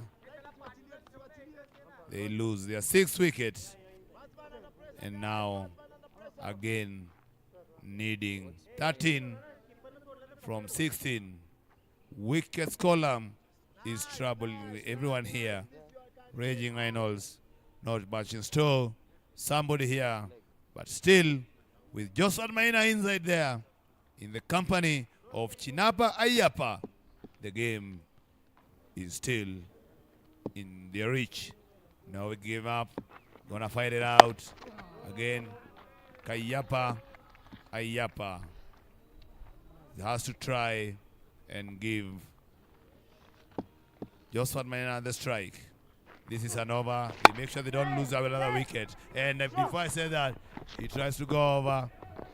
The ball dropping just short of mid-on. And now Peter, your favorite boy, is facing. And they need 12 runs from 14 balls. 12 runs, 14 balls. Jasper to Maina, still in. He has to see them through. He has to bet till the end.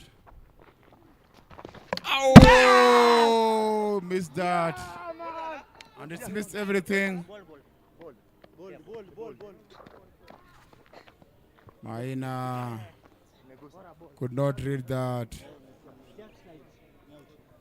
Maina, not sure whether he has been bowled or not. The umpires are confirming whether he's bowled. And yes, the boy gone. The boy gone. Come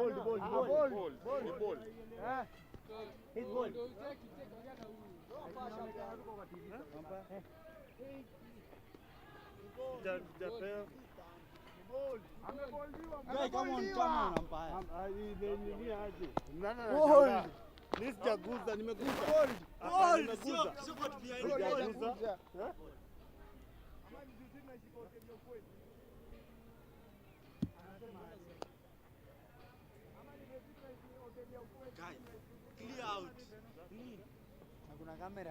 So we look at it again.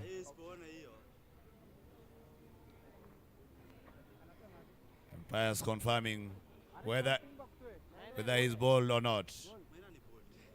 I thought he was gone, but again we have to confirm here. There now. Yeah, his ball clipped the stumps. The ball clipped the stump. Maina had to go. He's not believing what happened there. He has to walk back to the pavilion. Double balls. Lose another wicket. This time, it's a dependable. What is wrong with this?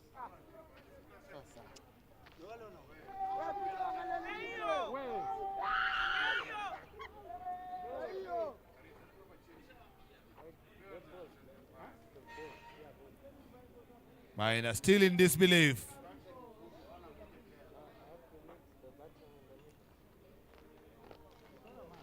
Ball by Bharat Purohit for 4 runs from 4.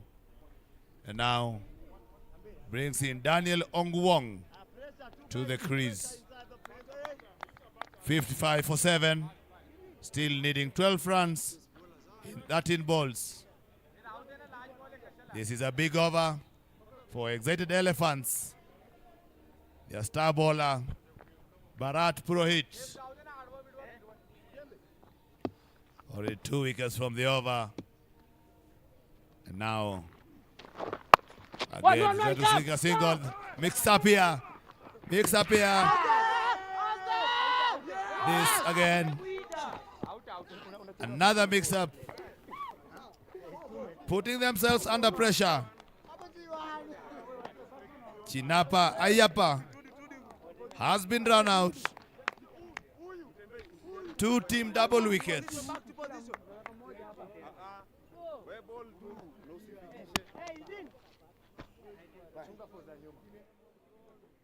Actually, the over itself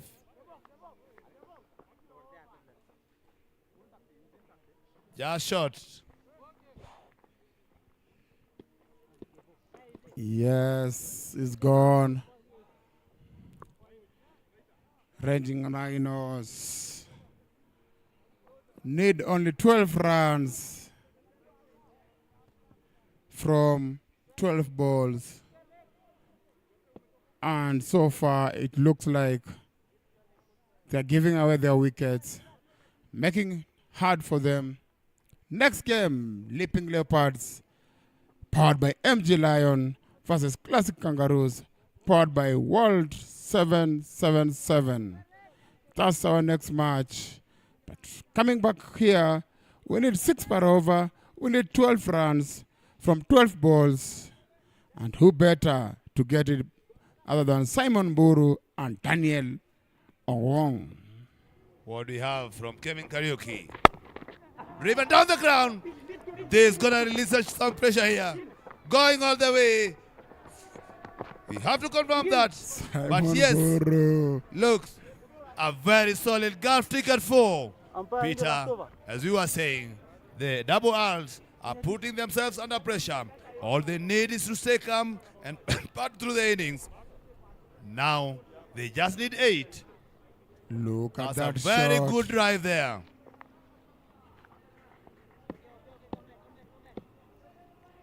Good effort there by the fielder. Kevin Kariuki comes again. Another big swing. Another yeah. Time. Good thing here. The batter didn't have any idea where the ball went. Here, Peter, they just need 8 runs from 10 balls. They're gonna stay calm, make contact, be ready to take those 1s and 2s. If an odd boundary comes in, it will be an added equation for them. Daniel Ongongwong already with a golf ticket for Kevin Kariuki coming in with big swing again. Somebody under it. Super ball.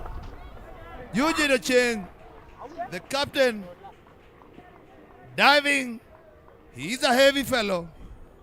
He went for it, but the ball could not stick in his hands. The captain, Eugene Maneno. Leg stump. Yes, Daniel, interesting fellow. Try to go again.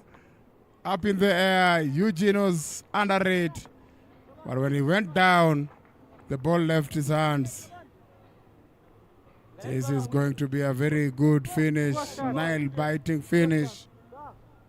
See what Simon Buru can do with the ball. If you can play like Daniel Agwong. It's getting tight here. Very well ball. Very well played. Again, a single. This is getting tight here, Peter. Both teams, equation very well balanced. A leg by 6, 7 runs. That's what they need.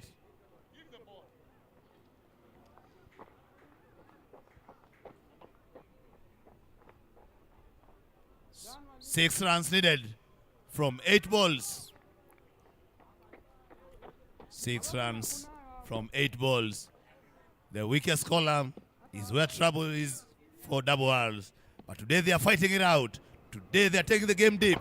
And what's going to happen here? The keeper misses out. Pressure mounting here. But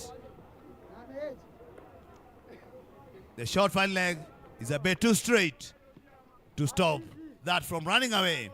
Peter is getting to the wire here. Getting to the last over, it's getting to the wire. Who's going to hold their nerves and get this one going? Excited. Looking very strong. But Raging Rhinos are charging, as the Rhino always charges. If you stand on the way, the Rhino will knock you down.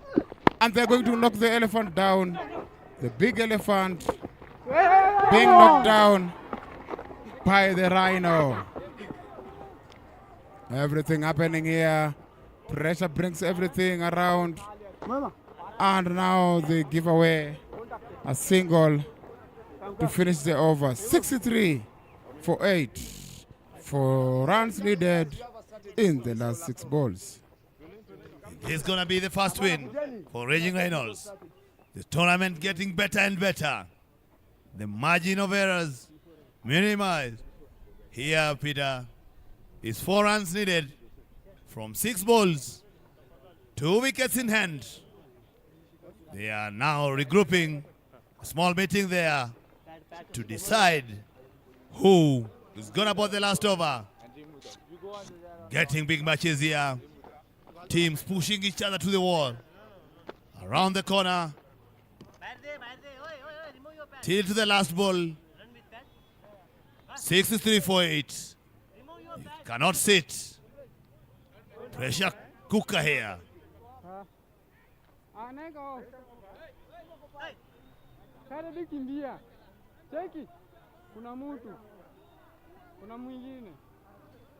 This game, now everyone is moving around. Captain trying to make sure he has all his right fielders in place Batsman Simon Buru ready. He only needs 4 runs for his team. And last over we come. He punches down to mid-off. He gets a single run to bring back Daniel Ngwongwong, who is striking it well. This is good to see from the Raging Rhinos, who are sponsored by Winfair 247, pushing Excited Elephants, who are sponsored by Billy 777. This big game here, entertainment, pressure all over. Who gonna blink here? Another ball, swing there, miss by Ngongong. Joseph Odhiambo staying calm. Second ball, dot ball. They need 3 runs from 4 balls. Can see it around there. That miss. Bringing pressure again. Keep on top now. Ngongong nudges down towards back at third man. Are they gonna come for 2? They decide, no, we're gonna go ball by ball, trying to cruise till the end. We need 2 runs from 3 balls. This is smart for the Raging Rhinos for their first win of the tournament. They have played superb today. They have dug in deep, but the job is not yet overdone. They still need those 2 crucial runs. The man facing the ball is Simon Buru.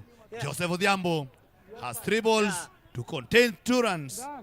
Remember, we had a super over the other day. Here, where are we heading to, Peter? This is going to be interesting. Oh, he nudged that. They're going to get 1 there. Now for the Raging Rhino to lose from here. They've done all the work. They've got close. They've got it to 2 runs. They've got it to 1 run. And now the scores are tied. No way they can lose from here. It's just for them to win or to tie. Scores are level, everyone.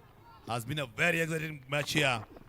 Big swing, big drive. They take the single. First win for the Raging Rhinos. Look at They Daniel. cannot believe it. They are down. Simon Buru is on the floor. You can't look at them. Look at the boys here. A win brings a different feeling. Raging Rhinos got on board when it comes to points. They have surprised each and everyone around here by beating the Excited Elephants. Rhinos won by 2 wickets here.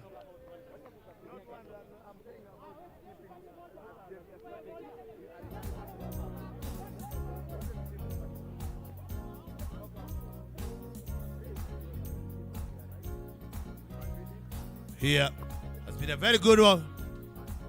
As we look at the scoreboard, We have 13, Justin Oko, 13, Alan Kibabe, but the youngster, Daniel, making sure they go through after David Mumbo had got 2 wickets and Bharat Purohit had got 2 wickets, looking like Excited Elephant were going to get this one, but the Raging Rhinos get their first win and brings back the tournament to light, making sure that Excited Elephants now have to fight to stay on top.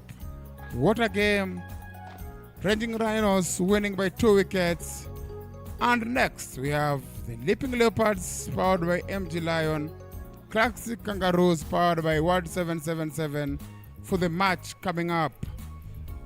We're going to move over to the post-match for an exciting tournament and an exciting match that we have seen against the Raging Rhinos, who have won their first game against the Excited Elephants. What a match. As we wait for the match number 22, we are going to have Leaping Leopards powered by MG Lion versus the Classic Kangaroos powered by World 77, and we are moving over to the post-match with Jimmy Kamande.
Good afternoon once again, ladies and gentlemen. We come to the post-match presentation of our match number 21, where Raging Rhinos have come on top of Excited Elephants, beating them by 2 wickets. First up is the losing captain, Mr. Eugene Maneno. Very good game there. Yes, it was a good game. At the end there, pressure was everywhere. I could see you moving around. Where do you think you went short? We didn't have enough runs on the board, plus we gave too many easy runs. Looking at it now, the table is open. You need to work on anything that you want to tell the boys? We're just going to keep on believing with our abilities and then stick to what is working. All the very best in the coming matches. Thank you. That's Eugene, the captain of Excited Elephants, who came second today. And now, to call the man himself for his first win is the Raging Rhinos captain, Mr. Newton. Newton, what's the feeling? It feels good to bag a win finally. Looking at it from the word go, you are facing your brother. Anything that motivated you? This was really personal to me. I mean, he's my small brother, so I had to show him who's boss. Very good in for Raging Rhinos, getting to the tables. Guys have been improving, and there's still more matches coming for your team. What are your plans ahead? Our plans ahead, our boys are well rested for this weekend, and I think they weren't used to play this many games. I think they've really worked hard, and you are looking to win the rest of our games. Congratulations and a very good win. Thank you. That's it from the presentation ceremony, where we have had Excited Elephants losing to Raging Rhinos, who have got their first points on the table.